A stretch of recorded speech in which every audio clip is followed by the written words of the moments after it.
How to deliver Wix website to your client. So let's say the website is ready. All we have to do is log into Wix, click on these three dots right here, and then we will see this option to transfer the website.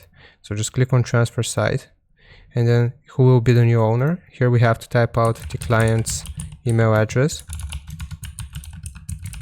Make sure it's correct. And here, what would you describe them as? You will choose client and then click on continue. So once you click on continue, you will see this option. Either you can keep your role as a co-owner, or you can not by unchecking this, and you can also create a copy of this website and keep it in your account, or again, if you don't want to, you will uncheck this.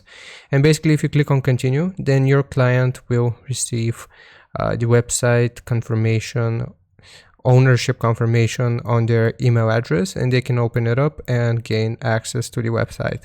So hope this helps. Leave a like and subscribe, and I'll see you next time.